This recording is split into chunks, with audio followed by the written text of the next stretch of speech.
মোহন ওয়ালাইকুম আসসালাম। ভাই ভাই একটু কষ্ট করে ক্লাসের লিঙ্কটা একটু আমাদের প্রাইভেট গ্রুপে একটু কষ্ট করে দিয়ে দেন।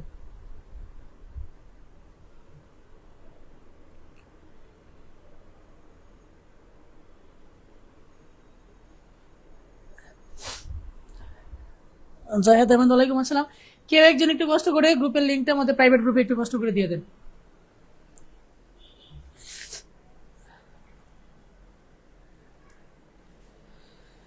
আর একটু জানিয়ে দেবেন আমার ভয়েস এবং হচ্ছে আপনারা স্মার্ট বোর্ড ঠিকঠাক দেখতে পাচ্ছেন কিনা।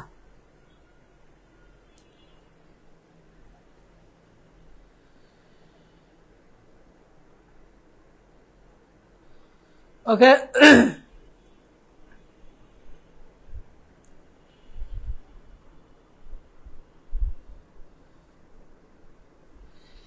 ফায়জা, আজকে এই টাইমে ক্লাস কেন? আমি খেলা প্রেমী মানুষ তো, খেলা দেখবো সেই জন্য একটু ক্লাসটা আগে দিলাম।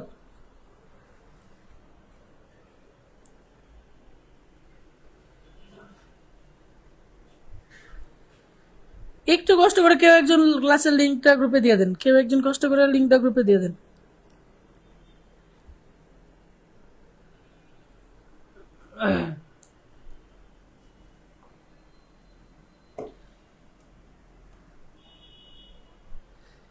আজকে হচ্ছে আমরা এইগুলো একটু স্কিপ করবো, হ্যাঁ এগুলো আমরা পড়বো না। এই যে এগুলো আশা করছি আপনারা নিজেরাই পারার কথা, ঠিক আছে? নাম্বারিং সিস্টেম থেকে প্রশ্ন, এগুলো নিজেরাই পারার কথা। এইটের প্রশ্ন নিজেরা পারবেন আহামরি, কারণ এগুলো বারবার প্রতি ক্লাসে সলভ করা হচ্ছে, ঠিক আছে? আমরা এইগুলো একটু সলভ করব, এইচটিএমএল এবং সিএ প্রোগ্রাম থেকে এইগুলো একটু সলভ করব।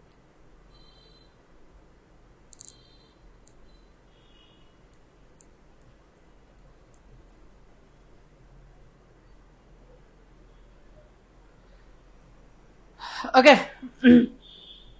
আসিফ পারভেজ ওয়ালাইকুম আসসালাম।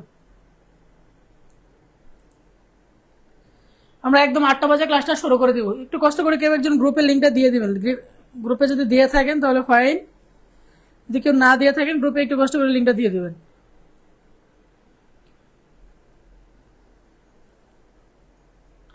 ইভা ওয়ালাইকুম আসসালাম। ওকে।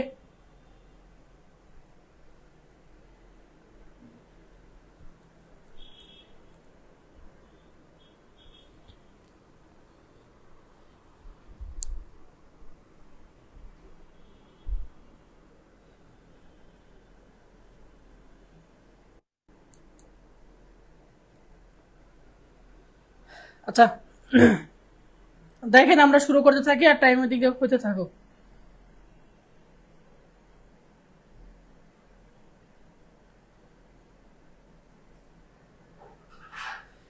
দেখেন, ফ্লাওয়ার্স নামক একটা ওয়েবসাইট দেখতে এরকম, ভালো কথা। এটা হচ্ছে ওয়েবসাইটের নাম ফ্লাওয়ার্স। সাইটটি এমনভাবে তৈরি করা যেন খুব ঘন ঘন পেজের কন্টেন্ট পরিবর্তন করা যায় এবং ব্যবহারকারীর নিকট হতে ইনপুট নেওয়ার ব্যবস্থা থাকে।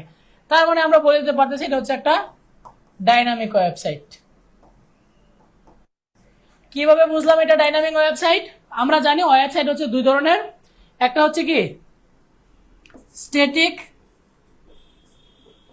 আর একটা হচ্ছে কি ডাইনামিক। এই দুই ধরনের ওয়েবসাইট আমরা জানি। স্ট্যাটিক কোনটা?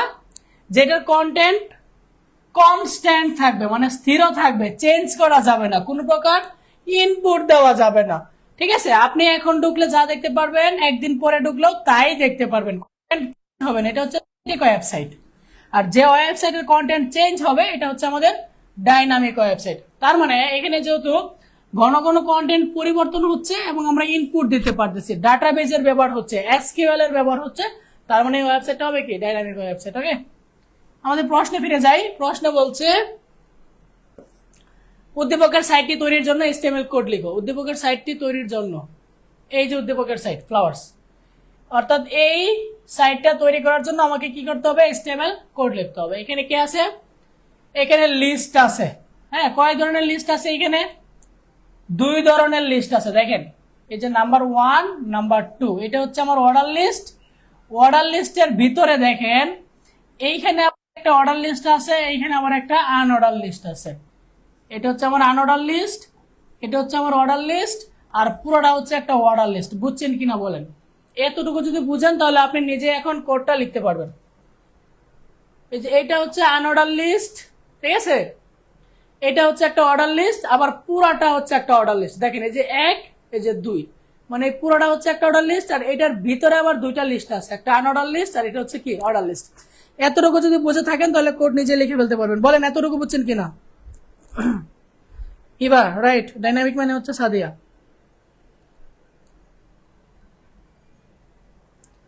হ্যাঁ আমি একদম ভাইরাল হয়ে গেছিলাম এটা দিয়া। আচ্ছা এই কোডটা কে কে করতে পারবেন, কে কে করতে পারবেন না একটু হাত পা তুলেন তো দেখি। কে কে করতে পারবেন এই কোড আর কে কে করতে পারবেন না একটু হাত পা তুলেন দেখি।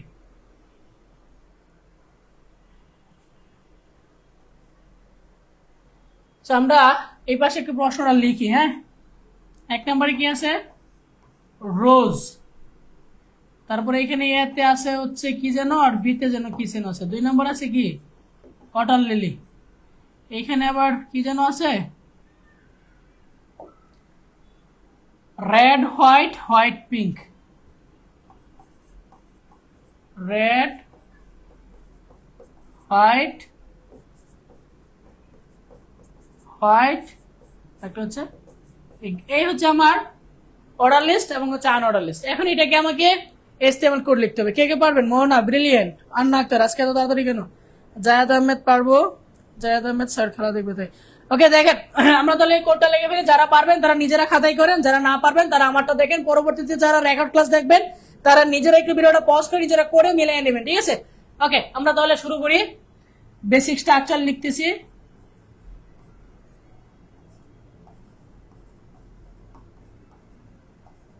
ওকে এই যে আমি টেবিল ট্যাগ নিয়ে নিলাম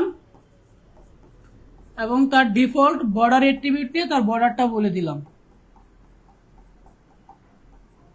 ওকে এবার আমি যে কাজটা করতে পারি, কি করতে পারি, আবার টেবিল রো নিয়ে টেবিলগুলো ঢুকাই দিই। এখানে টেবিল কই থেকে আসবে? মাথা গেছে, টেবিল কই থেকে আসবে? তবে একটা লিস্ট। তার মানে আমাকে কি করতে হবে?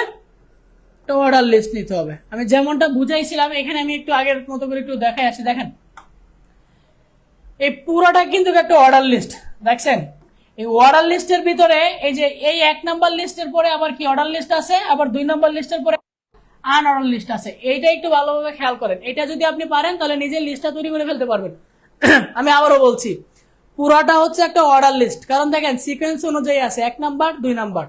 এই পুরাটা অর্ডার লিস্টের মধ্যে প্রথম লিস্টের পরে একটা অর্ডার লিস্ট আছে এবি, আবার দ্বিতীয় লিস্টের পরে আরেকটা আনঅর্ডার লিস্ট আছে। ওকে আমরা এখন সেই কাজটাই করব। দেখেন এই যে প্রথম অর্ডার লিস্ট নিলাম, এই অর্ডার লিস্টের ভিতরে কি কি লিস্ট আইটেম আছে? প্রথম লিস্ট আইটেম কি? রোজ। List item close. ওকে এইখানে একটু কাজ করতে হবে। কি কাজ করতে হবে? অর্ডার লিস্টটাকে টাইপটা বলে দিতে হবে। এটা টাইপটা কি হবে?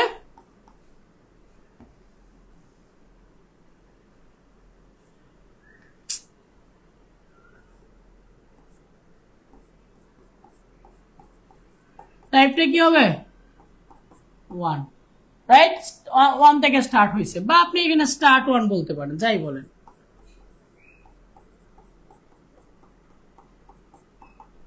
ঠিক আছে প্রথম লিস্ট আইটেমটা কি? প্রথম লিস্ট আইটেম হচ্ছে রোজ। এই যে আমার রোজ, ঠিক আছে? আমি কি এখানে কি অর্ডার লিস্টটাকে ক্লোজ করে দিব? না, কারণ পুরো ঘটনা কিন্তু আমার এই অর্ডার লিস্ট ট্যাগের ভিতরেই হবে, ঠিক আছে? এই অর্ডার লিস্টের ভিতরে আমি আরেকটা অর্ডার লিস্ট নিব এইটার জন্য, রেড আর হচ্ছে হোয়াইটের জন্য। এই যে আমি আরেকটা অর্ডার লিস্ট নিলাম। এখানে লিস্ট আইটেম কি কি আছে? এখানে টাইপটা বলে দিতে হবে।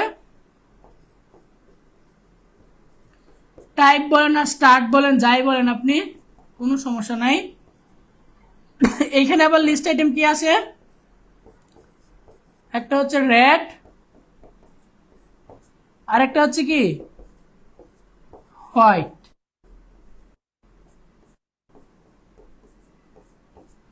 ফাইনালি এই অর্ডার লিস্টটাকে ক্লোজ করে দিব।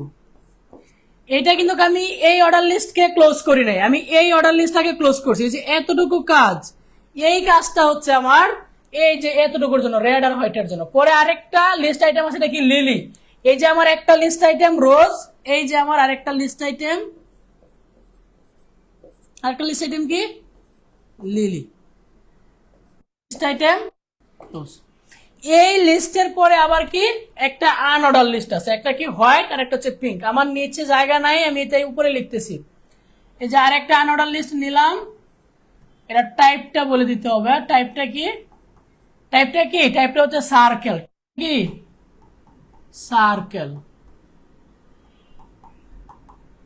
ঠিক আছে।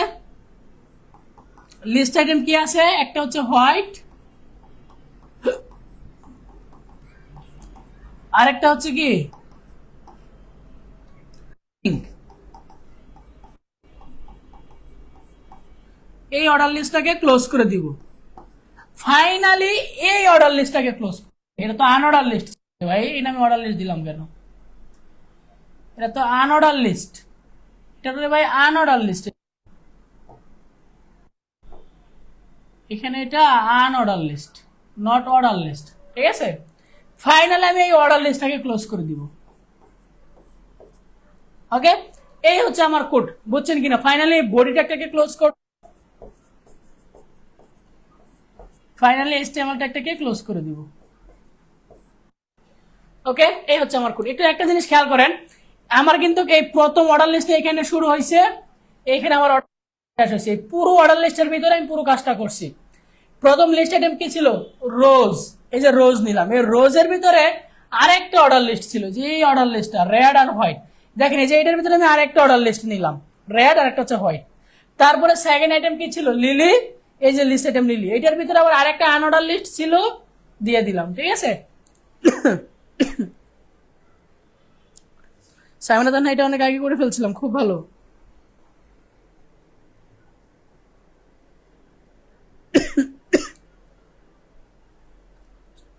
খন্দকারে আছে, হ্যাঁ এটা আমি শুরুতে অর্ডার লিস্ট দিয়ে দিছিলাম। আচ্ছা, কারো যদি কোথাও বুঝতে অসুবিধা হয় একটু জানাবেন, নাহলে আমরা পরবর্তীতে যাব।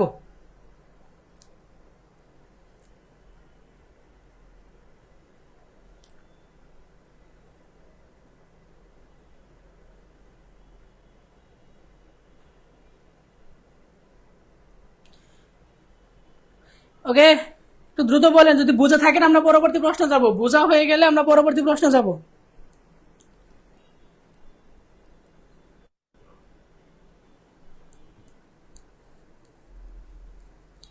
দেখেন দেখেন, প্রশ্ন না থাকলে আমরা পরবর্তী প্রশ্নে যাব। দেখেন পরবর্তী প্রশ্ন বলছে, উদ্দীপকের ওয়েবসাইটটির ধরন বিশ্লেষণ করো। আমি শুরুতেই বলে দিয়েছিলাম, যেহেতু এই ওয়েবসাইট কন্টেন্ট ঘন ঘন পরিবর্তন করা যাচ্ছে এবং এটার ইনপুট দেওয়া যাচ্ছে, তার মানে এই ওয়েবসাইটটা কি ওয়েবসাইট হবে, এটা হবে হচ্ছে ডাইনামিক ওয়েবসাইট। এটা কি ওয়েবসাইট হবে, ডাইনামিক ওয়েবসাইট। আমরা দুই ধরনের ওয়েবসাইট জানি, একটা হচ্ছে স্ট্যাটিক আর একটা হচ্ছে ডাইনামিক। স্ট্যাটিক মানে হচ্ছে যার কন্টেন্ট পরিবর্তন করা যাবে না বা পরিবর্তন হবে না, আমি এখন ঢোকার পর যা দেখবো 1 ঘন্টার পরে ঢোকার পর তাই দেখবো, এটা হচ্ছে স্ট্যাটিক। আর যেটার কন্টেন্ট পরিবর্তন হয় এটা হচ্ছে ডাইনামিক, এবং হচ্ছে ইনপুট দেওয়া যায়, ঠিক আছে, এটা হচ্ছে ডাইনামিক ওয়েবসাইট। এখন ডাইনামিক ওয়েবসাইটে যে মাত্র আমি যে কথাগুলো বললাম, এই কথাগুলো একটু থিওরিটিক্যাল লিখে দেবেন, ঠিক আছে। যে কি কি লিখবেন, যেটার কন্টেন্ট পরিবর্তন করা যায়, এখানে ইনপুট দেওয়া যায়, তারপরে আমি চাইলে যে ভিন্ন ব্যবহারকারী ব্যবহার করতে পারবো, তারপরে এইটা এই ডেভেলপ করতে হয় হচ্ছে সিএসএস, এটা HTML দিয়ে কিন্তু ডেভেলপ করা যাবে না। সিএসএস, পাইথন, জাভাস্ক্রিপ্ট, ওই রকম প্রোগ্রামিং ল্যাঙ্গুয়েজ এটাকে ডেভেলপ করতে হবে। তারপরে আর যা যা ফেসিলিটি আছে ওই ফেসিলিটিগুলো বলে দিবেন, একটা ডাইনামিক ওয়েবসাইটের কি কি ফেসিলিটি আছে সুবিধাগুলো বলে দিবেন, তাহলে হবে। পরবর্তী প্রশ্নে আসেন। সামিয়া বাজার থেকে XYZ টাকা দিয়ে 3টা ভিন্ন মডেলের মোবাইল ফোন ক্রয় করছে। ভালো কথা, দেখছেন এই মেয়েটা আমি নিশ্চয়, কারণ একজনের তো ভাই 3টা ফোন দরকার পড়ে না, একটা মানুষের একটা ডিভাইস দরকার পড়ে, 3টা ডিভাইস দরকার পড়ে না। সে 3টা ভিন্ন মডেলের মোবাইল কিনছে, নিশ্চয়ই তার বয়ফ্রেন্ডদেরকে দিবে, ঠিক আছে, এই জন্য সে 3টা মডেলের 3টা ফোন কিনছে। কত টাকা দিয়ে কিনছে, একটা টাকা আর একটা ওয়াই টাকা আর একটা হচ্ছে জেড টাকা দিয়ে মোবাইল কিনছে। ভালো কথা। প্রথম প্রশ্ন, উদ্দীপকের কোন মোবাইলটির ক্রয় মূল্য সর্বনিম্ন তা নির্ণয়ের অ্যালগরিদম লিখো। আচ্ছা, এটা বলছে যে কোনটা ক্রয় মূল্য সর্বনিম্ন। আমার কি কি ছিল, এক্স ওয়াই জেড টাকা দিয়ে কিনছি। তার মানে তিনটা নাম্বারের মধ্যে যদি আমি ছোট অ্যালগরিদম লিখি তাহলে কিন্তু আমার কাজটা হয়ে যাবে। আর ফলাফলটি বলছে ভিন্ন একটা চলকে হবে, ফলাফলটা ভিন্ন একটা চলকে রেখে দিতে হবে, মানে আউটপুটটা আর একটা চলকে রেখে দিবেন, কোনো সমস্যা নেই। প্রশ্ন বুঝছেন কিনা, মানে প্রশ্ন এক কথাই তিনটা নাম্বারের মধ্যে ছোট সংখ্যা নির্ণয়ের অ্যালগরিদম কে কে করতে পারবেন। সর্বনিম্ন বলছে, এর জন্য আমরা ছোট সংখ্যা নির্ণয়ের অ্যালগরিদম লিখবো, তিনটা নাম্বারের মধ্যে ছোট সংখ্যা নির্ণয়ের অ্যালগরিদম।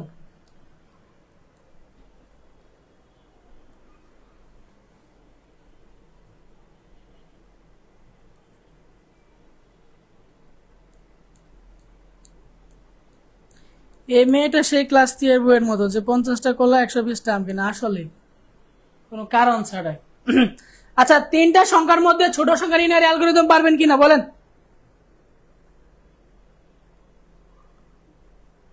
বৃষ্টি, আমি তো রে ভাই খেলার জন্য তাড়াহুড়া করতেছি না রে ভাই, কিন্তু তোরা এত এক্সাইটেড কেন আমার বলতো। আমি না হয় ভাই এক্সাইটেড কারণ আমি খেলা প্রেমী মানুষ, তোদের তো ভাই সামনে পরীক্ষা, তোরা এত এক্সাইটেড কেন কত। আমি খেলা প্রেমী মানুষ।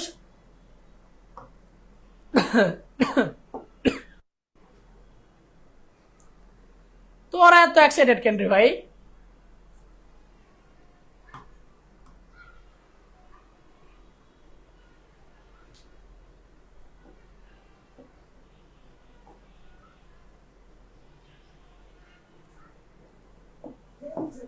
আবার কপিরাইট খাইস না রে ভাই।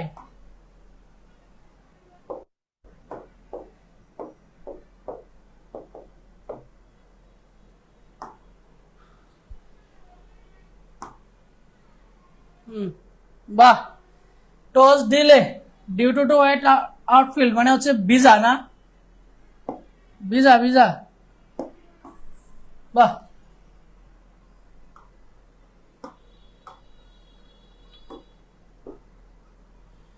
দেখেন আমরা পড়াশোনা করি।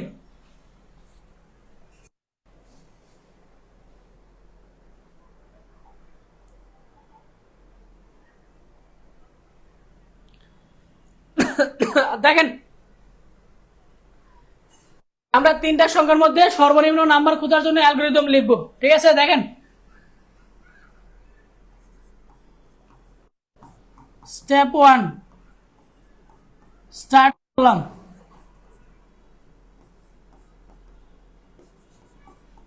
স্টেপ 2 আমরা তিনটা ইনপুট নিব, একটা এক্স, একটা ওয়াই আর একটা জেড। কিন্তু এখানে একটা কথা বলে দিয়েছে যে ফলাফল ভিন্ন একটা চলকে রাখো, মানে যে রেজাল্টটা আসবে, ছোট সংখ্যা যে রেজাল্টটা আসবে সেটা আমাকে আরেকটা চলকে রাখতে হবে। আমি আরেকটা কি নামে চলক নিব, আর নামে একটা চলক নিলাম। আপনি যে কোনো নামে চলক নিতে পারেন, ঠিক আছে। আমি আর নামে একটা চলক দিছি, মানে রেজাল্ট নামে, রেজাল্টটা রাখার জন্য আপনি যে কোনো নামে রাখতে পারেন,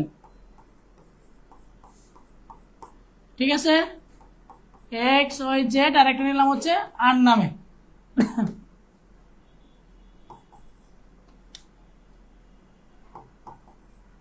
ওকে, তারপরের স্টেপের কাজ কি, পরের স্টেপে আমি চেক দিব যদি এক্স বড় হয়, সরি আমার তো ছোট নাম্বার বের করতে হবে, যদি এক্স ছোট হয় ওয়াই এর চেয়ে এবং এক্স ছোট হয় জেড এর চেয়ে, যদি এটা হয় তাহলে আমি কি বলতে পারি, তাহলে আমার এই রেজাল্ট নামে ভেরিয়েবল আমি কি করব, এক্স ভেরিয়েবলটাকে রেখে দেবো, কারণ এখানে এক্স হচ্ছে কি ছোট নাম্বার। আর যদি এটা না হয় তাহলে কি স্টেপ 4 এ আসবে, স্টেপ 4 এ এসে কি চেক দিবে, এলস ইফ যদি ওয়াই এক্স এর চেয়ে ছোট হয় এবং চারজন দিচ্ছে, আমি একটু মিউট করে কাজটা করতেছি, আশা করছি এটা আপনারা সকলে পারবেন। হ্যাঁ,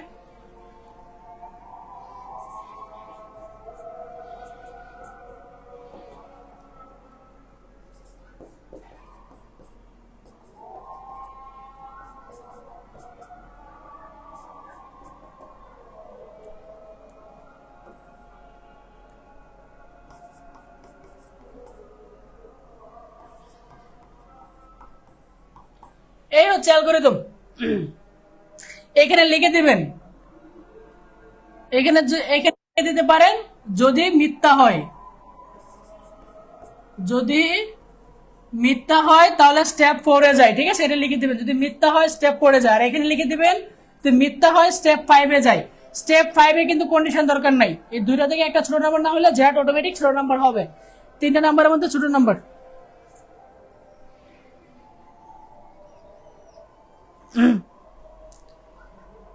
ওকে, কারো যদি না বুঝতে অসুবিধা হয় একটু অনুগ্রহ করে জানাবেন। হ্যাঁ, অ্যালগরিদম এমন শর্টকাটে লেখা যাবে, কোনো সমস্যা নাই। অ্যালগরিদম মানে হচ্ছে স্টেপ বাই স্টেপ কাজটা দেখায় দেওয়া, nothing else, nothing else. Algorithm মানে হচ্ছে স্টেপ বাই স্টেপ কাজটা দেখায় দেওয়া, নাথিং এলস।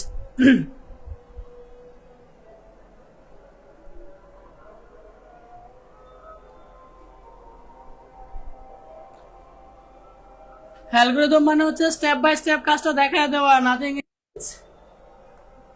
পরেরটা আসেন, উদ্দীপকের কোন মোবাইলটির দাম সবচেয়ে বেশি তা নির্ণয়ের জন্য সি ভাষা একটা প্রোগ্রাম লিখো, ইফ এলস ব্যবহার করে। আচ্ছা, যাই হোক, এখানে যেটা বলছে সেটা হচ্ছে মানে বড় নাম্বার, তিনটা নাম্বারের মধ্যে বড় নাম্বার নির্ণয়ের জন্য সি প্রোগ্রাম। এটা সকলেই পারার কথা, এটা আমার শীটের মধ্যেও আছে।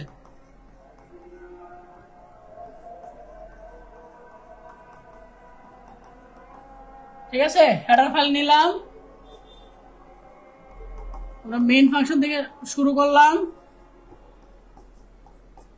এক্স নামে একটা ভেরিয়েবল নিলাম, ওয়াই নামে একটা ভেরিয়েবল নিলাম, আর জেড নামে একটা ভেরিয়েবল নিলাম। ঠিক আছে,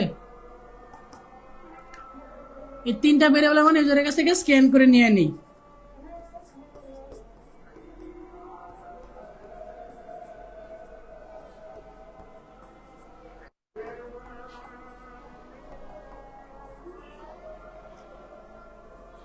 একটা এক্স, একটা ওয়াই, একটা জেড।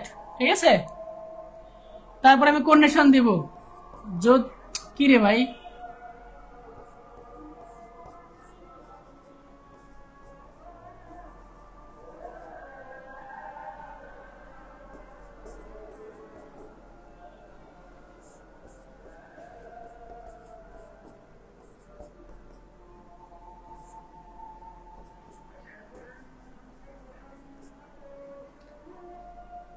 কার দাম বেশি তার বলতে হবে এক্স প্রাইস বেশি। হ্যাঁ, এক্স এর প্রাইস বেশি মানে হচ্ছে এক্স এর দামটা বেশি আর কি। কার দাম বেশি হবে, দাম বেশি কথা তো বলছে, এক্স এর দাম বেশি হবে।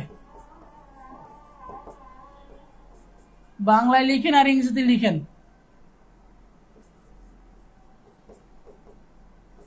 যাই লিখেন। যদি এটা না হয় তার পরবর্তী কন্ডিশন দেব, ওয়াই যদি বড় হয় এক্স এর চেয়ে, ওয়াই যদি বড় হয় জেড এর চেয়ে, তাহলে কি প্রিন্ট করবে,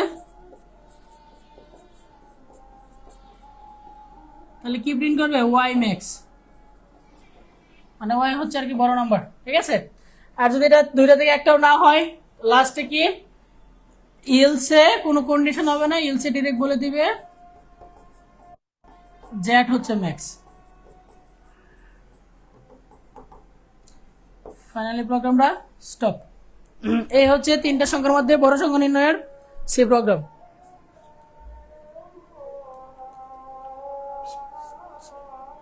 হ্যাঁ, এক্স প্রাইস ইজ ম্যাক্স আর হাই, আপনি যাই বলেন।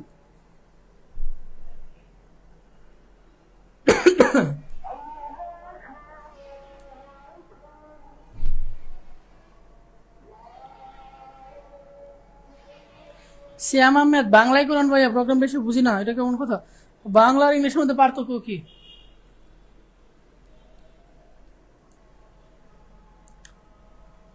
আন্না Akhtar, so much easy, right. আচ্ছা, এটা বলছেন কিনা, এটা সকলেই পারার কথা ভাই, কারণ তিনটা নাম্বারের মধ্যে বড় নাম্বার, এটা অনেকবার করছেন, সো এটা নিয়ে এত টাইম নষ্ট করা যাবে না। এটা দেখেন, পরেরটা দেখেন, উদ্দীপকে পড়ো এবং নিজের প্রশ্নের উত্তর দাও। বলছে উদ্দীপকের জোড় সংখ্যা একের পরে দুই, দুইয়ের পরে তিন, মানে হচ্ছে এক থেকে এন পর্যন্ত এক কথায় সংখ্যাগুলো আছে, তার মধ্যে জোড় সংখ্যা ছাপানোর জন্য আমাকে কি বের করতে হবে, ফ্লো চার্ট। এখান থেকে আমরা জোড় সংখ্যা কেমন নির্ণয় করবো, আমরা লুপটা চালাবো কত থেকে, 2 থেকে চলবে কত পর্যন্ত, n পর্যন্ত। প্রতিবার কত করে বাড়াবো, 2 করে বাড়াবো। যদি আমরা এই কাজটা করতে পারি আর প্রতিবার যদি আমরা i এর মান প্রিন্ট করতে পারি, তাহলেই তো আমার জোড় সংখ্যা বের হয়ে যাবে, রাইট?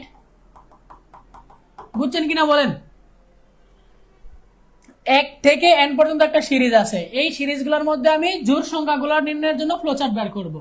যেহেতু আমাকে জোড় সংখ্যা বের করতে হবে, তাহলে লুপটা কত থেকে শুরু করতে হবে, 2 থেকে, রাইট? কত পর্যন্ত চালাবো আমি, n পর্যন্ত। আর প্রতিবার লুপটা 2 করে বাড়ায় দিব, তার মানে 2 থেকে শুরু হলে 2 এর পরে 4, 4 এর পরে 6, 6 এর পরে 8, এরকম কত পর্যন্ত চলবে, n পর্যন্ত। তারপরে আমি i এর মানটা প্রিন্ট করে দিব, তাহলে জোড় সংখ্যাগুলো কি প্রিন্ট হয়ে যাবে। বুঝছেন কিনা বলেন? বুঝছেন কিনা বলেন? বুঝছেন কিনা বলেন? যদি না বুঝেন আমি আর একটু প্র্যাকটিক্যালি বুঝাই। দেখেন, এরকম একটা সিরিজ আছে, মনে করেন 1 2 3 4 5 6 7 8 9 10 11 12 13 14 15 16, এরকম n পর্যন্ত একটা সিরিজ আছে। এখন এই সিরিজগুলোর মধ্যে যেগুলো জোড় সংখ্যা, যেমন 2 4 6 8 10 12 14, যেগুলো জোড় সংখ্যা, আমি শুধু এগুলো প্রিন্ট করব। তার মানে লুপটা কত থেকে চালাইতে হবে, লুপটা কত থেকে চালাইতে হবে, 2 থেকে চালাইতে হবে, রাইট? কত পর্যন্ত চলবে, যত পর্যন্ত আমার আছে n পর্যন্ত চলবে। প্রতিবার কত করে বাড়তেছে দেখেন, 2 এর পরে 4, 4 এর পরে 6, তার মানে প্রতিবার কি 2 করে বাড়তেছে। এই কন্ডিশনটা অ্যাপ্লাই করলে তুমি জোড় সংখ্যাগুলো পাওয়া যাবো, রাইট? তাহলে আমরা করে ফেলি, আমাকে কিন্তু ফ্লোচার্ট নির্ণয় করতে বলছে, ফ্লোচার্টটা করে ফেলি। তাহলে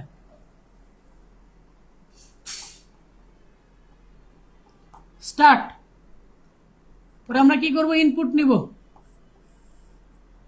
এখানে কি কি ইনপুট নেওয়া যায়, i নামে একটা ইনপুট নিলাম, n লাগবে, তো n নামে একটা ইনপুট নিলাম। আর কিছু ইনপুট লাগবে কি, না, লাগলে পরে নেওয়া যাবে। তারপরে আমি কি করব, কন্ডিশন দিব। কন্ডিশন কত পর্যন্ত চলবে, n পর্যন্ত। যদি এটা yes হয় তাহলে আমরা কি করব, আচ্ছা এইখানে একটা কাজ করতে হবে, সেটা হচ্ছে i এর মানটা কত থেকে শুরু হবে এটা বলে দিতে হবে।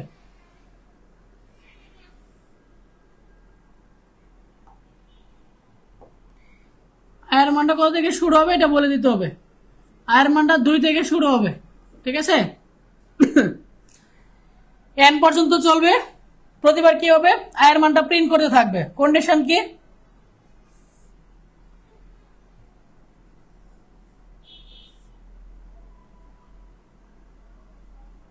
তো i এর মানটা তো প্রিন্ট করে দিলে হচ্ছে, তো আমার যোগ কোনো কিছু লাগতেছে না, রাইট?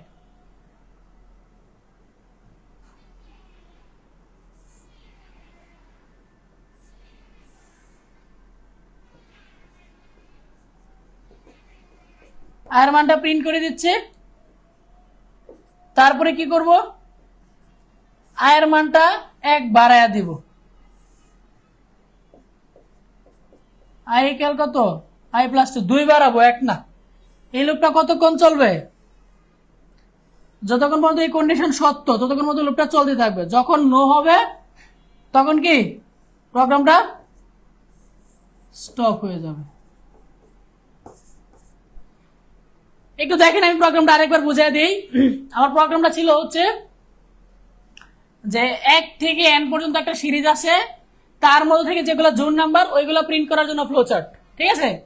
যেহেতু আমাকে বের করতে হবে, তাহলে 2 থেকে শুরু করতে, এই যে 2 থেকে শুরু করলাম, কন্ডিশন পার্টে বলে দিলাম n পর্যন্ত চলবে, এবং প্রতিবার কি i এর মানটা প্রিন্ট করতে থাকবে, এবং i এর মান পরে কত বাড়বে, 2 বাড়বে। তারপরে আবার কন্ডিশনে যাবে, কন্ডিশন সত্য, আবার i এর মান প্রিন্ট করবে, আবার 2 বাড়বে, আবার প্রিন্ট হবে, মানে প্রিন্টটা এরকম হবে। প্রথমে দেখেন আমি i এর মান প্রিন্ট করতেছি, প্রিন্ট i এর মান কত, 2, প্রথমে 2 প্রিন্ট হবে। তারপরে i এর মান 2 বাড়বে, 2 বাইরে কত হবে, 4, দেখবে কন্ডিশন সত্য, পরে 4 প্রিন্ট হবে, আবার 2 বাড়বে 6, আবার 2 বাড়বে 8, এরকম প্রিন্ট হতে থাকবে। কতক্ষণ পর্যন্ত প্রিন্ট হবে, যতক্ষণ পর্যন্ত এই কন্ডিশন সত্য হবে, মানে n এর মানের 1 পর্যন্ত হবে। যখন নো হবে তখন বাইরে হয়ে প্রোগ্রামটা শেষ হয়ে যাবে। এই হচ্ছে ফ্লোচার্ট। কেউ না বুঝে থাকলে বলেন। ইনক্রিমেন্ট আগে না করে i কে প্রিন্ট করছেন, আগে আগে প্রিন্ট হবে তারপরে ইনক্রিমেন্ট হবে, আগে প্রিন্ট হবে তারপরে ইনক্রিমেন্ট হবে। কিভাবে দেখেন, আপনি এইখানে আসেন তাহলে আপনি বুঝবেন।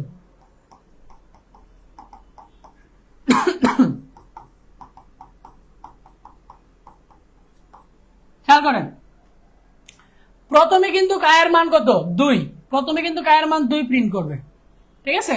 আর এইখানে এন এর মান মনে করেন 100, এইখানে এন এর মান মনে করেন 100, ঠিক আছে। তো আয়ের মান হচ্ছে 2 প্রথমে প্রিন্ট করবে। যদি আমি প্রিন্ট ফাংশনটা লিখি, প্রিন্ট %di, আয়ের ভ্যালুটা প্রিন্ট করে দিলাম, ঠিক আছে, ব্লকে আয়ের ভ্যালুটা প্রিন্ট করে দিলাম।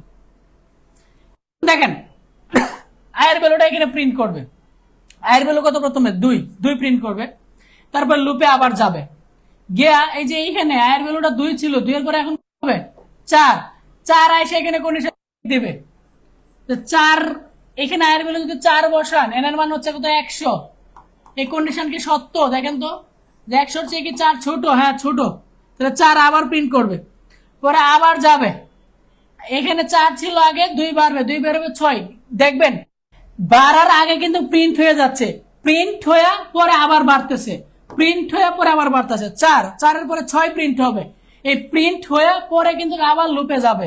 তার কি প্রতিবার প্রিন্ট হচ্ছে আর প্রতিবার বাড়তেছে, প্রতিবার প্রিন্ট হচ্ছে প্রতিবার বাড়তেছে, বুঝছেন কিনা বলেন? মোহন আপনার প্রশ্নের আনসার পাইছেন কিনা বলেন?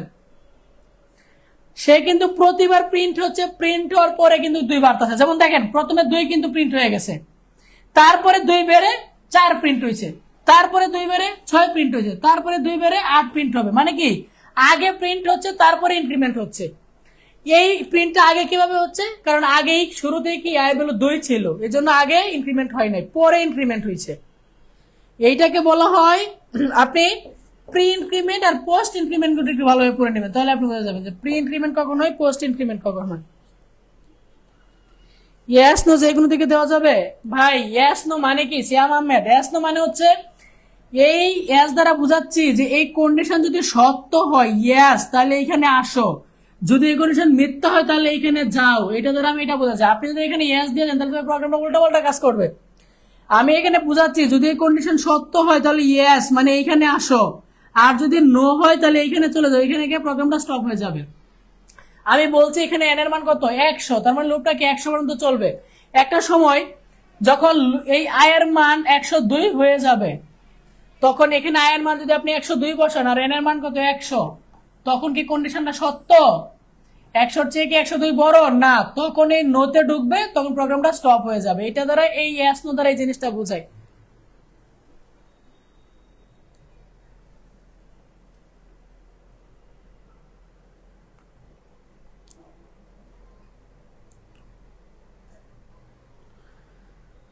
কারো কোনো প্রশ্ন থাকলে বলেন, না থাকলে আমরা হচ্ছে নেক্সট প্রশ্নে যাব।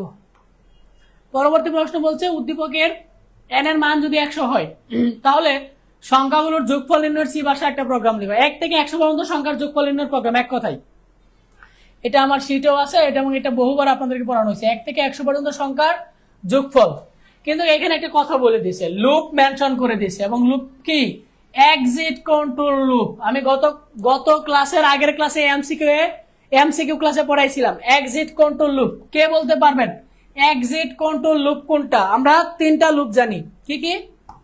একটা হচ্ছে ফর লুপ, একটা হচ্ছে হোয়াইল লুপ, আর একটা হচ্ছে do while loop. Exit control loop কোনটা কে বলতে পারবেন? 3টা লুপ থেকে কোনটা এক্সিট কন্ট্রোল লুপ বলেন দেখি, কে বলতে পারেন? 3টা লুপ থেকে কোনটা এক্সিট কন্ট্রোল লুপ কে বলতে পারবেন? তাসনে এইবা হয় নাই।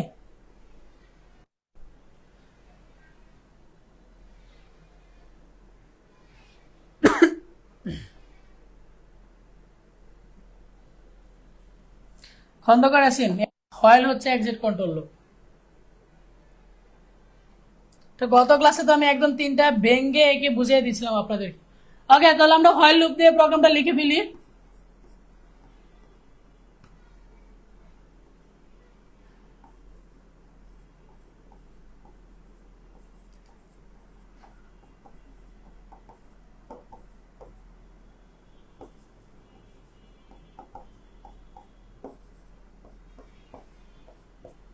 আই নামে একটা ভেরিয়েবল নিলাম, শুরুতে 1 বলে দিলাম,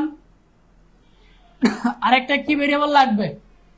রেজাল্ট মানে সাম নামে একটা ভেরিয়েবল দুইটা ভেরিয়েবল নিয়ে নিলাম, ঠিক আছে। এবার আমি লুপটা চালায় দিব। লুপে কি হবে, কন্ডিশন কত পর্যন্ত চলবে, 100 পর্যন্ত, ঠিক আছে। প্রতিবার কি হবে, এই সাম ভেরিয়েবলের সাথে আই এর মানটা যোগ হতে থাকবে, তারপরে আই এর মানটা কত বাড়বে, 1 বেড়ে যাবে। I equal I plus plus 1 বলতে পারেন বা আই প্লাস প্লাস বলতে পারেন, আপনি যাই বলেন, দুইটার মিনিং একটাই, ঠিক আছে। ফাইনালি আমি কি করব, এই সামের মানটা প্রিন্ট করে দিব।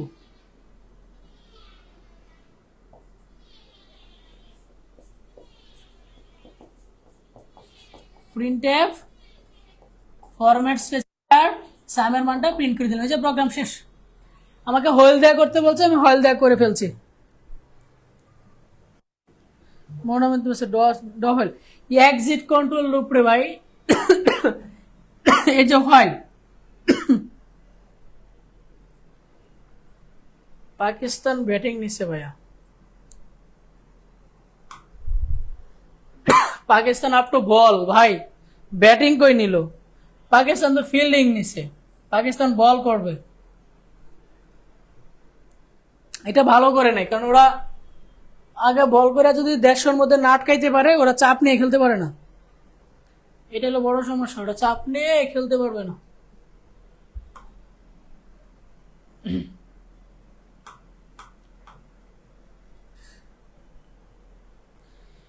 এক্সিট কন্ট্রোল লুপটা আবার বলেন, কি বলবো বলেন।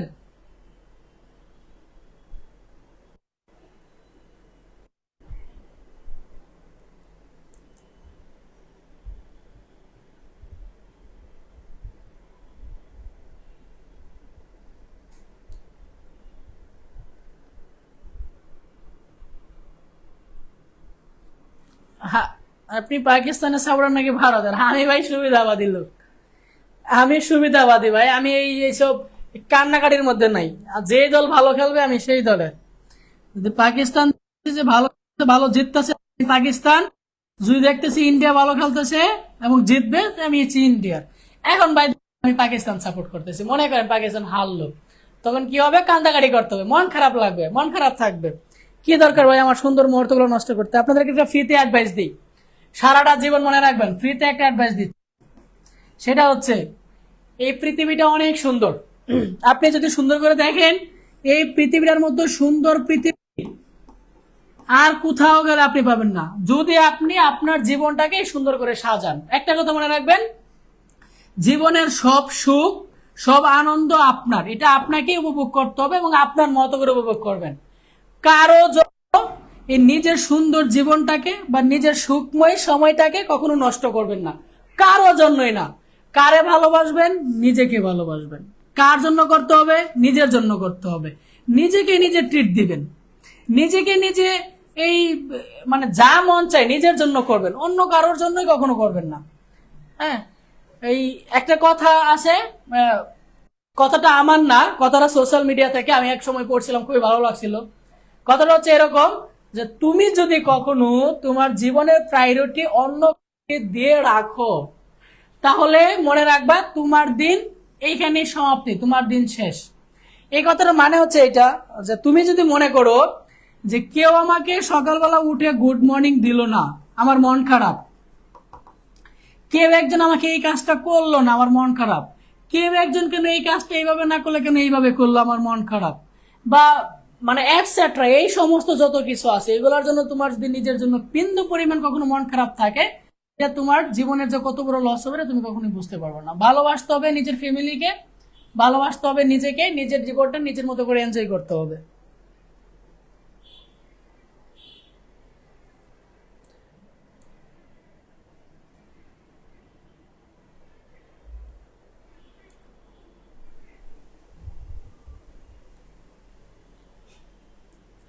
দেখেন, এই প্রশ্ন নিয়ে কারো কোনো সমস্যা থাকলে বলেন, এই প্রশ্ন নিয়ে কারো কোনো সমস্যা থাকলে বলেন। খন্দকার আছেন, লাইফ ইজ বিউটিফুল, আসলে জীবন অনেক সুন্দর, জীবনটা নিজের মতো করে নিজের জন্য সাজাইতে হবে।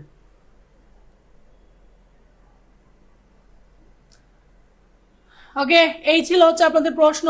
যদি কারো কোনো প্রশ্ন না থাকে তাহলে আমরা হচ্ছে যে ব্যাক করব। আর কারো কোনো প্রশ্ন থাকলে একটু বলেন।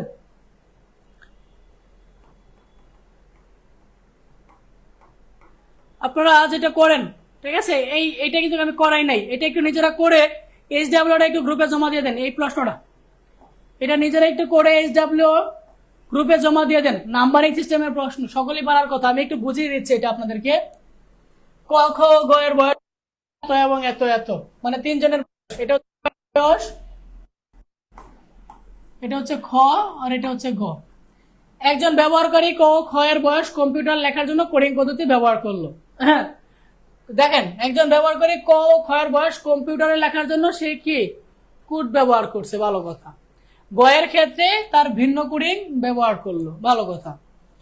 উদ্দীপকের বয়সগুলোকে মানের ক্রম অনুযায়ী সাজাও। দেখেন তিনজনের বয়সকেই আমাকে ক্রম অনুযায়ী সাজাইতে হবে। আমি গত ক্লাসে বলেছিলাম যে আমরা শুধু একটা নাম্বারিং সিস্টেম বুঝি, সেটা হচ্ছে ডেসিমাল।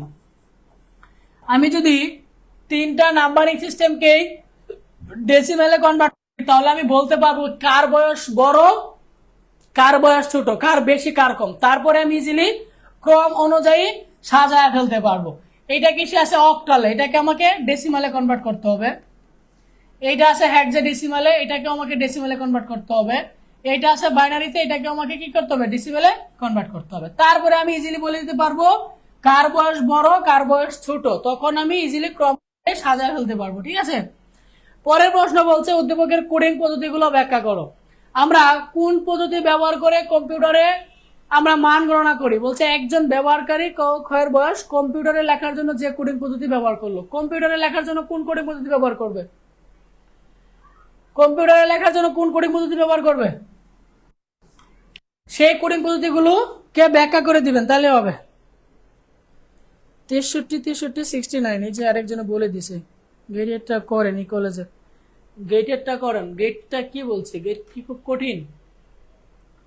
গেট কি খুব কঠিন? চিত্র একের সরলীকৃত মান বের করো। চিত্র এক এইটা, এটা সরলীকৃত, এটা এটা এটা না পড়ার কি রে ভাই, না পড়ার কি? আচ্ছা দেখেন কি রে ভাই, দেখেন আমি এখানে করে ফেলি, হ্যাঁ অল্প জায়গাতে করে ফেলি। এই গেটটা দেখেন, এক্স, এটা হচ্ছে ওয়াই, এটা একটা কি গেট? এটা ওয়ার গেট। তার মানে এটা কি হবে? X plus Y. এটা এক্স নট থেকে আসছে, এটা ওয়াই থেকে, এটা ওয়ার হবে এক্স নট। দেখেন এই ইনপুট লাইনটা কই থেকে আসছে? এক্স থেকে আসছে এবং নট হয়ে ঢুকছে, তার মানে এটা এক্স নট হবে। আর এটা জেড থেকে আসছে, এটা হচ্ছে জেড। এটা একটা ওয়ার গেট, তার মানে মাঝখানে কি হবে? প্লাস হবে। ঠিক আছে, তারপরে এটা আবার এন্ড গেট, মানে এইটা আর এইটা দুইটা এন্ড হবে, তাহলে দুটো এন্ড করে দেন। একটা হচ্ছে কি এক্স প্লাস ওয়াই, একটা হচ্ছে কি X plus Y, x bar plus Z. এই দুইটা যে এন্ড করে দিলাম, এন্ড মানে কি ডট। এবার এটাকে সমীকরণ করেন, এক্স এর সাথে এটা গুণ করেন, তাহলে কি হবে? X x bar x Z Y x bar Y Z. ঠিক আছে, এক্স এক্স বার সমান কত হবে? 0, রাইট? আর কি থাকে এখানে? এক্স জেড ওয়াই জেড, কোনো কিছু কমন নিয়ে কি কিছু করা যায়? ওয়াই এক্স বার ওই না, আর কমন নিয়ে কিছু করা যায় তো, এটা এভাবেই রেখে দিতে হবে। ঠিক আছে, তাহলে কি হবে? X Z plus X bar Y plus Y Z. ঠিক আছে, এটাই অ্যান্সার। সরলীকৃত মান নির্ণয় করতে বলছে, যে আমার সরলীকৃত মান। ঠিক আছে, সরলীকৃত মান। গটা করান, গ পারবো। গটা কি বলছে? চিত্র 2 যে গেটকে নির্দেশ করে তা দিয়ে চিত্র 1 সরলীকৃত মান বাস্তবায়ন করে। ভাই এটাকে আপনি যখন সরলীকৃত করবেন তখন বাস্তবায়ন কথাটা আসছে। বাস্তবায়ন যোগ্য মানে হচ্ছে এটাকে করার পর দেখবেন এটা ন্যান্ড এবং নট দিয়ে করা যায় কিনা, তাহলে তো আনসার শেষ। ন্যান্ড অথবা নট দিয়ে করা যায় কিনা। হ্যাঁ দেখেন এটা একটা ওয়ার গেট, তার মানে এখানে কি হবে? X plus Y, right? এটা কই থেকে আসছে? এই ইনপুটটা আসছে হচ্ছে এই এক্স প্লাস ওয়াই থেকে। আর এই ইনপুটটা কই থেকে আসছে, হচ্ছে ওয়াই থেকে। এটা একটা কি গেট? এটা ন্যান্ড গেট, কারণ এখানে আবার নট আছে, যে এখানে নট আছে ছোট করে, ঠিক আছে। তার মানে এটা কি হবে? এটা হবে হচ্ছে ন্যান্ড, ন্যান্ড হবে। এটা ওয়াই, ওয়াই এর সাথে এটা কি হবে? ন্যান্ড হবে। এই যে গুণ করে উপরে ভার করে দিলাম, এই যে ন্যান্ড, ঠিক আছে। তারপর এই গেটে আসেন। এই গেটের এই ইনপুট কই থেকে আসছে? এই ইনপুট আসছে হচ্ছে এই এক্স প্লাস ওয়াই থেকে। হ্যাঁ, এই যে এক্স প্লাস ওয়াই। আর এই ইনপুট কই থেকে আসছে? এইটা আসছে হচ্ছে আমার এক্স থেকে। এটা একটা কি গেট? NAND gate. তার মানে এটার সাথে কি এক্স কি হবে? ন্যান্ড হবে, ঠিক আছে। তার মানে আমি এখন এই ইনপুটটাও পেয়ে গেলাম, এই ইনপুটটাও পেয়ে গেলাম। এখন এইটা আবার কি হবে? এন্ড হবে। দেখেন যে এই ইনপুট মানে হচ্ছে এইটা, আর এই ইনপুট মানে হচ্ছে এইটা, এই দুইটা আবার কি করতে হবে? এন্ড করতে হবে। তাহলে সরল সমীকরণ করলে পরে মিলে যাবে। তাহলে এন্ড করি। X plus Y X whole bar, X plus Y X whole bar.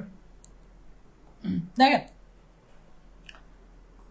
X plus Y x, তার উপর হচ্ছে হোল বার, আর একটা কি ছিল? X plus Y dot Y whole বার।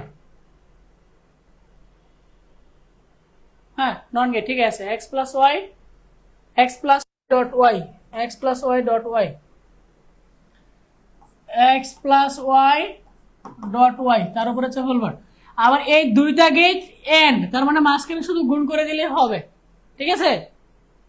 এবার এইটাকে আমরা আলাদা ডিমর্গান ল অ্যাপ্লাই করবো, এটাকে আলাদা ডিমর্গান ল অ্যাপ্লাই করবো, ঠিক আছে। এতটুকু কে ধরেন, এটাকে বি ধরেন, A dot B whole bar. তাহলে কি লেখা যাবে? এ বার প্লাস হচ্ছে বি বার। এটাকে হচ্ছে কি লিখে যায়? X plus Y bar plus হচ্ছে ওয়াই বার, রাইট। এবার এই এক্স প্লাস ওয়াই বারকে যদি আবার ডিমর্গান ল অ্যাপ্লাই করি, তাহলে কি লেখা যায়? X bar dot Y bar plus হচ্ছে এক্স বার। বুঝছেন কি না বলেন? সেম এটাকে যদি আবার ডিমর্গান ল অ্যাপ্লাই করি, তাহলে কি লেখা যায়? X bar dot Y bar plus হচ্ছে এই ওয়াই বার, ঠিক আছে। এটাকে আলাদা গুণ করেন, এটাকে আলাদা গুণ করেন, ঠিক আছে। গুণ করেন না, গুণ না তো, এটা তো যোগ বলি ভাই। আচ্ছা, যোগ, এটার সাথে এটা যোগ, গুণ না।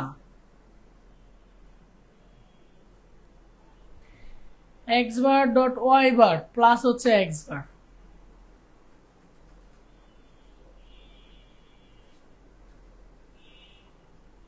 তো গুণ না, পুরোটা গুণ করলে তারপর কমপ্লেক্স হয়ে যাবে। এটাকে আরো ছোট করা যায়? ভাবতে দেন, শুরু থেকে ছোট করা যায়।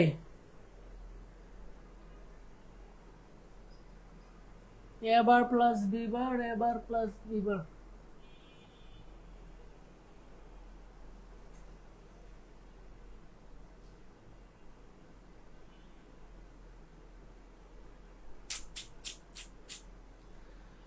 ছোট করা যাবে না এখানে আবার ফর্মুলা ইউজ করা যাবে?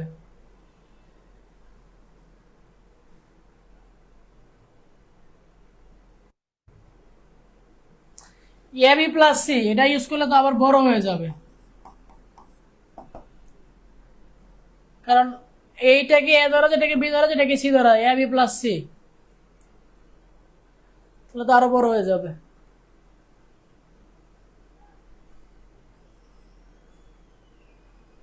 আচ্ছা, এইখান থেকে আমরা গুণ করে দিই, তাহলে আমরা আরো ছোট পেয়ে যেতে পারি,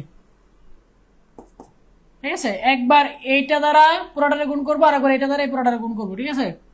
তাহলে এখানে কি আছে? এক্স প্লাস ওয়াই বার, তার সাথে যদি এই এক্স প্লাস ওয়াই বার গুণ দেই,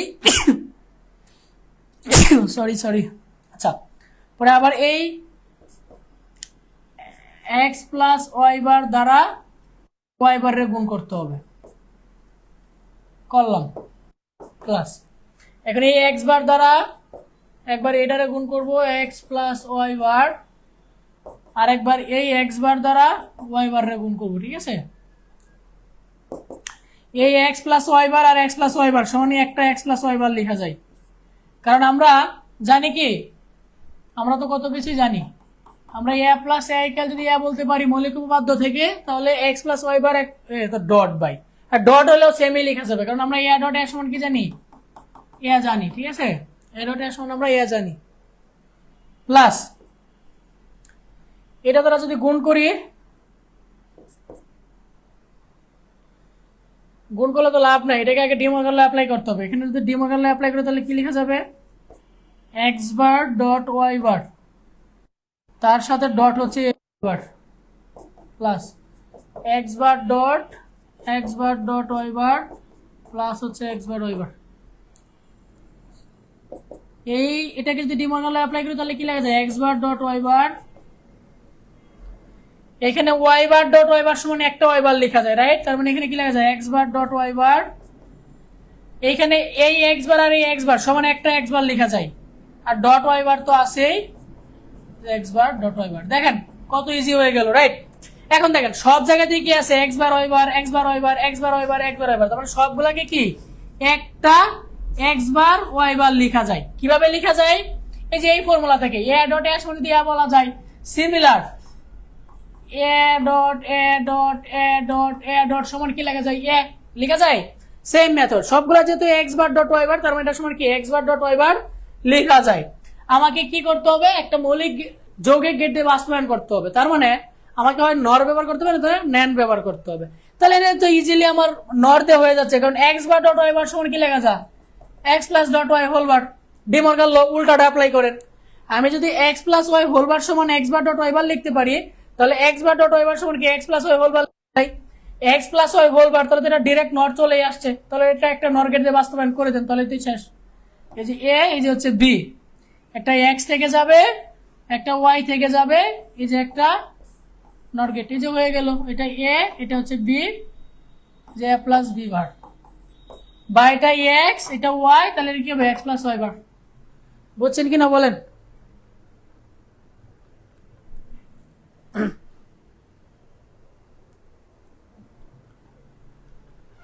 আচ্ছা দেখেন কারো কোনো সমস্যা আছে কিনা, এটা বুঝছেন কিনা, এটা বুঝছেন কিনা, না বুঝলে বলেন।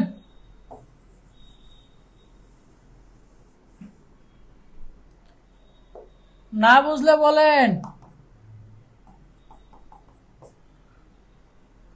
না বুঝলে বলেন, কেউ না বুঝলে বলেন।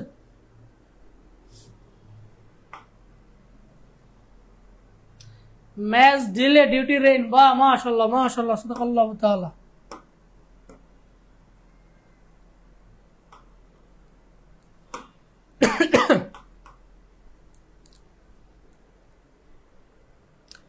কি চিত্র 2 যে গেট নির্দেশ করে তা দিয়ে চিত্র 1 সরলীকৃত মান বাস্তবায়ন করে কিনা তা বিশ্লেষণ করে। আমি প্রশ্নই দেখি নাই রে ভাই, চিত্র 2 দিয়ে চিত্র, আচ্ছা মানে চিত্র 2 কি পাইছি, এটা একটা কি পাইছি, নর গেট, মানে নর গেট দিয়ে চিত্র 1 বাস্তবায়ন করতে হবে। চিত্র 1 এর আউটপুট কি ছিল, চিত্র 1 এর আউটপুট ছিল এটা, এটা বাস্তবায়ন করতে হবে কি দিয়ে, নর দিয়ে বাস্তবায়ন করতে হবে, রাইট? তো নর দিয়ে করে ফেলেন, সবগুলোর উপর ডাবল বার মারেন, মানে নর দিয়ে এটা বাস্তবায়ন করতে হবে, সবগুলোর উপর ডাবল বার মারে এখন বাস্তবায়ন তাহলে করে ফেলেন, তাহলে তো শেষ।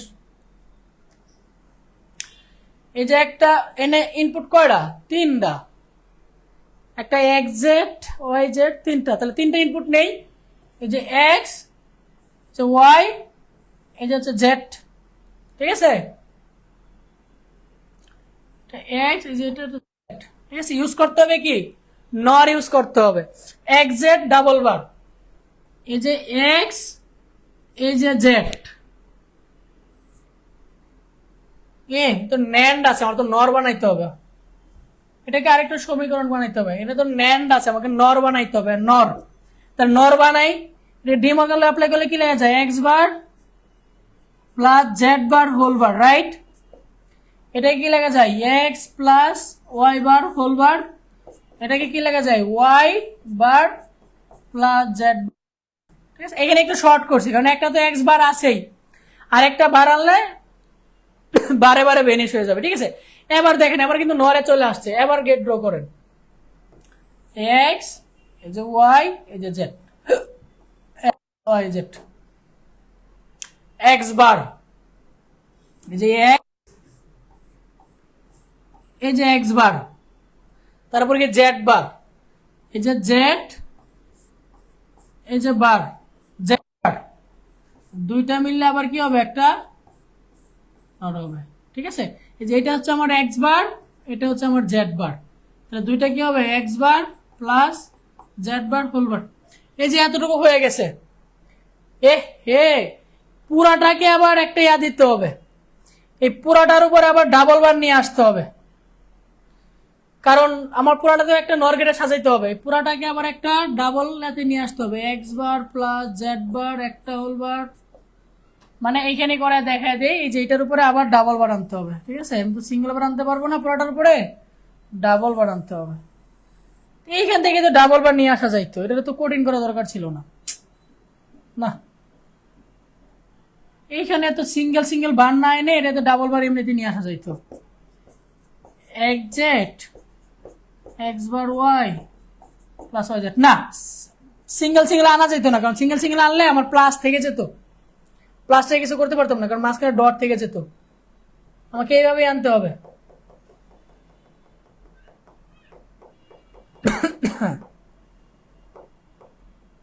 এই যে এটার উপরে ডাবল বার নিয়ে দিবেন, ঠিক আছে, তাহলে হয়ে যাবে।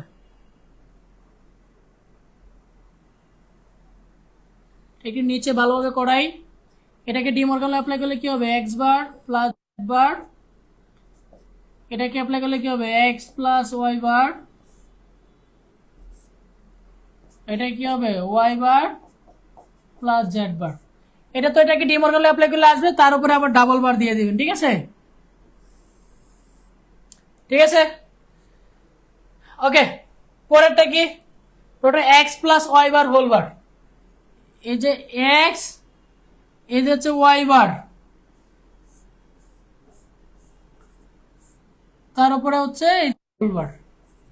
ঠিক আছে, এটা কি, এটা হচ্ছে X plus Y bar whole bar. ঠিক আছে, পরেরটা কি, পরেরটা হচ্ছে Y bar plus Z bar, এই যে হচ্ছে ওয়াই, এই যে হচ্ছে ওয়াই বার, এই যে জেড,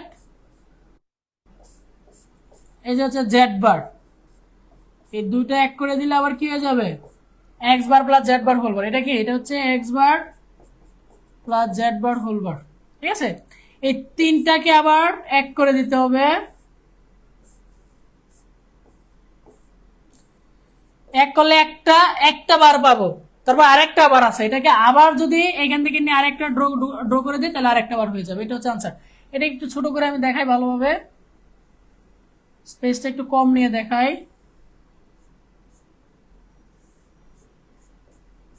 এই তিনটা একবার একটা নর গেট, আবার এইখান থেকে আরেকটা নিয়ে একটা নর গেট, এই হচ্ছে আনসার। এই দুইটা বারের জন্য, কারণ সবগুলা মিলায় একটা বার আসবে, তার উপর আরেকটা বার আছে।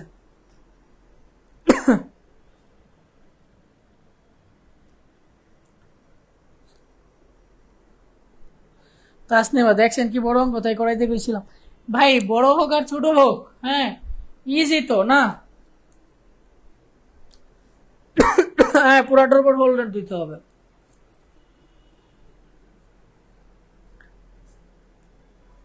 ভাইয়া মেটাটেক কি, আসিফ পারভেজ, মেটাটেক কি? HTML এর আগের নাম ছিল হচ্ছে মেটাটেক, মেটা। HTML এর যে আগে, HTML এর আগের নাম হচ্ছিল হচ্ছে মেটা, তখন ডক টাইপ ব্যবহার করি না আমরা, ওইখানে ব্যবহার করা হয়তো হচ্ছে মেটা।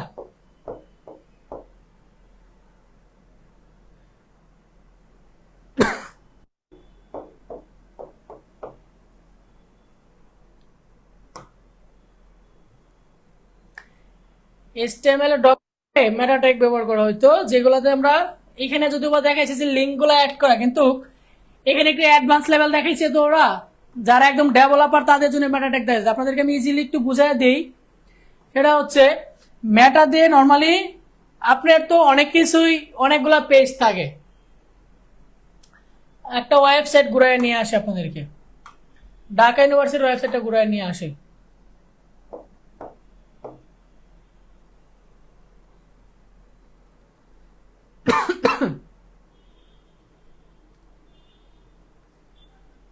ভাই এই যে দেখেন ঢাকা ইউনিভার্সিটির ওয়েবসাইট, এখানে দেখেন অনেকগুলা পেজ আছে। এই যে দেখেন, আপনি যদি অ্যাবাউটে ক্লিক করেন অন্য একটা পেজে চলে যাবেন, একাডেমিকে ক্লিক করলে অন্য একটা পেজে চলে যাবেন, অ্যাডমিনিস্ট্রেশনে ক্লিক করলে অন্য একটা পেজে চলে যাবেন। মানে কি এখানে যতগুলো বাটন আছে সবগুলোতে কি এক একটা লিঙ্ক যুক্ত করা, সবগুলোতে এক একটা লিঙ্ক যুক্ত করা আছে। আপনি যেটা দিয়ে ক্লিক করেন এখানে একটা করে লিঙ্ক ওপেন করা হবে। এখন এই সমস্ত পেজ, এখানে মনে করেন 100টা পেজ আছে, মনে করেন এখানে 100টা পেজ ডিজাইন করা আছে। 100টা পেজ তো একটা HTML ফরম্যাটে রাখতে হবে, কারণ সবগুলা পেজ মিলাই তো আমার একটা ওয়েবসাইট হবে। সবগুলা ওয়েব পেজের সমষ্টি তো একটা ওয়েবসাইট। আমরা ওয়েবসাইটের ডেফিনেশন কি পড়ছি, যে অনেকগুলা ওয়েব পেজের যোগফল। এই যে আপনি অনেকগুলো ওয়েব পেজ তৈরি করবেন, এই সবগুলো ওয়েব পেজ যখন একসাথে অ্যাড করবেন তখন এই মেটা ট্যাগ দিয়ে করতে হবে। এই হচ্ছে এই মেটা ট্যাগের ব্যবহার, ঠিক আছে।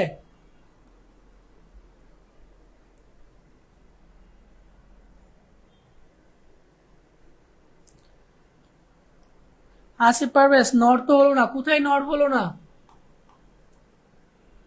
কোথায় নর হলো না?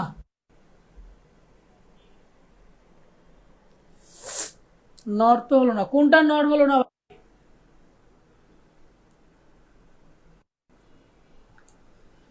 বল ভাই, কোনটা নর হলো না? হ্যাঁ, ছুটি দিয়ে দিব। আচ্ছা, এখানে এটা কারো বুঝতে অসুবিধা আছে কিনা এটা বলেন, কারো বুঝতে অসুবিধা আছে কিনা, কারো বুঝতে অসুবিধা আছে কিনা বলেন।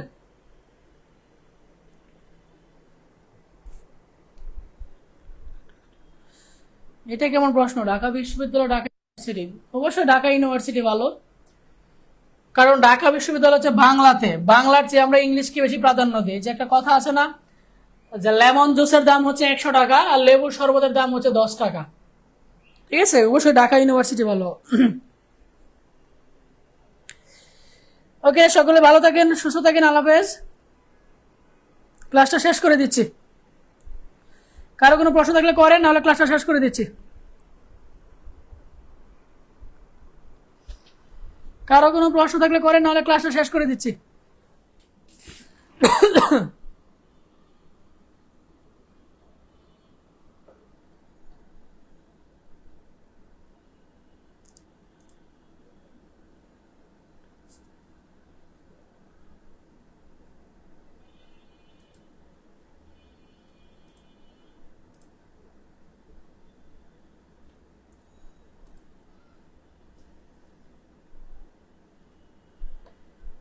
আসিফ পারভেজ, কোন সেটে খেলা দেখেন আপনি? আমি এফটিপি সার্ভারে খেলা দেখি, এফটিপি সার্ভারে খেলা দেখি আমি।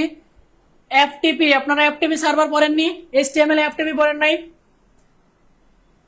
এফটিপি প্রোটোকল পড়েন নাই আপনারা HTML এ? আর এফটিপি সার্ভার ব্যবহার করতে হলে আপনাকে যেটা করতে হবে, আপনি যার ওয়াইফাই ব্যবহার করেন এটাকে বলা হয় হচ্ছে আইএসপি। আইএসপি মানে হচ্ছে ইন্টারনেট সার্ভিস প্রোভাইডার, মানে আপনাকে যে ইন্টারনেটটা সার্ভিস করছে এই প্রোভাইডারকে ফোন দিবেন, ফোন দিয়ে বলবেন ভাই খেলা দেখার এফটিপি সার্ভারের লিঙ্কটা বলেন। তখন তারা খেলা দেখার এফটিপি সার্ভারের লিঙ্কটা বলবে, এই লিঙ্কে ঢুকে আপনি লাইভ টিভি খেলা দেখতে পারবেন। এটা হচ্ছে ফ্রিতে দেখার ওয়ে, ঠিক আছে। আর যদি আপনি পেড দেখতে চান তাহলে আপনি টফিতে দেখতে পারবেন। টফি, টফি সাবস্ক্রিপশন ফি মনে হয় খুবই অল্প, টফিতে খেলা দেখতে পারবেন। এই হচ্ছে দুইটা মেথড। ওকে, কারো কোনো প্রশ্ন থাকলে আমরা শেষ করে ফেলি। আল্লাহ হাফেজ।